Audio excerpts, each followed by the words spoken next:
Okay, I don't feel like getting my whole walkout and bullshit. So we'll just go with what I think. Well, fuck it, I'll do it. Okay.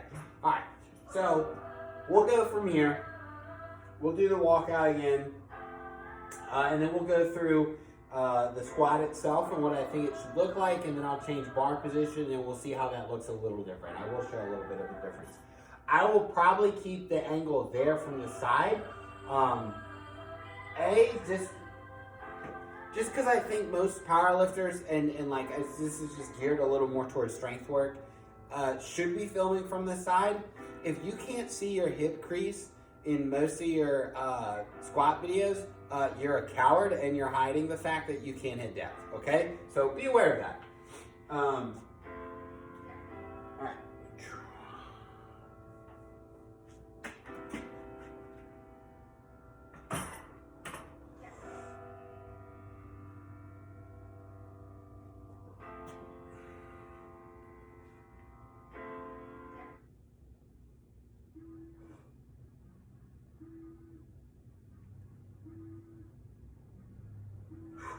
Ooh, I'm stiff.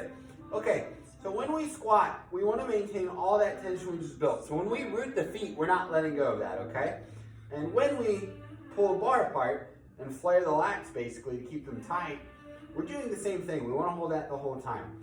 When we're going down, I'm trying to sit my butt down, but push the knee forward, okay?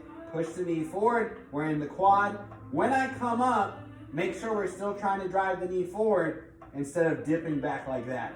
So we're here, we're still in the quad, okay? If I'm high bar, let me relax for a second here. Woo. It's the same thing, except my torso is a little more upright due to the leverage position, okay? Woo. By pushing the knee forward, notice the ankle still has to sit, you have to be decently mobile. The foot has to stay down, okay? But by pushing the knee forward, we stay more in the quad. We're not multiply, so sitting way back like this doesn't make sense to me. Most people are gonna fall back. Most people who do that also are now like this, okay? And in the next video, I'll explain why maybe that's potentially not a good idea. But the reason we keep that root too is it's gonna help prevent excessive knee valgus because now everything is actively working into position instead of this loose foot just trying to drive the knee open and then our knees are gonna come in, okay?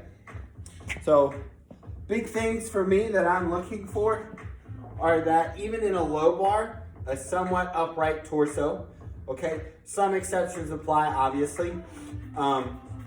I want to see the hip hinge maybe a hair, but we don't want to sit all the way back. We're looking for that knee to drive forward in the bottom position, the feet to stay rooted, and for the drive up, that we still have our whole brace, we still have tension with the floor, but then that knee stays relatively forward and we don't let it kick back. Or even if we do, we fight back into position. That happens sometimes. Your quads are super friggin' strong, and if you're in raw, you don't have gear to make up for your quads.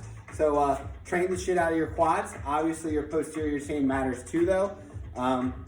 But yeah, I really do think it's that simple. But as you noticed, with the high bar, you're more upright just because of the leverage position.